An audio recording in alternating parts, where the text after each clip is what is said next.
Edinburgh will soon welcome members to a new Scottish Parliament. Scots will elect them with an eye to the future and maybe independence, but the voters will also be looking back at what the country's been through in the last 14 months. Callum Shepherd's father Ian died in a care home in February. He had suffered from Parkinson's, but the COVID rules meant his son couldn't see him for long periods. Callum believes the Scottish Government could have given a better lead to make care homes grant more visits.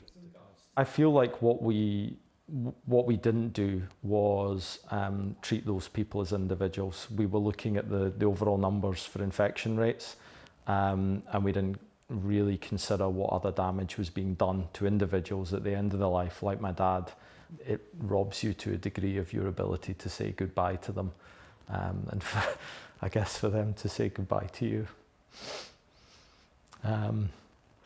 And in that instance, they could have been clear, but they weren't.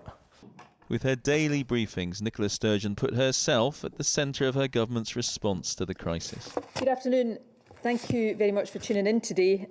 Polling evidence shows the Scottish public have had more confidence in her handling of the pandemic than the English public in Boris Johnson. And that is what we found with our own unscientific poll in Edinburgh. I'm not a supporter of the Scottish Government. However, that said, I do feel that Nicola Sturgeon's done a pretty good job. I think with the first lockdown that could have come a lot more quickly. Maybe shut down international travel. I think they've done a great job. Yeah, it's been absolutely spot on, consistent leadership.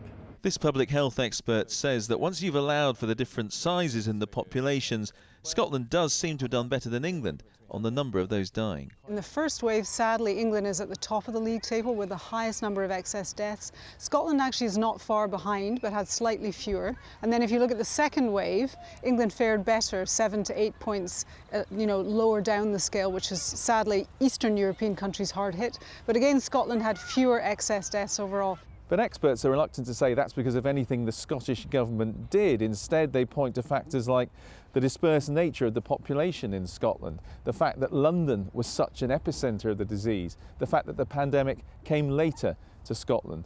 One day, perhaps it'll be possible to say whether any action the government took here really did make things better.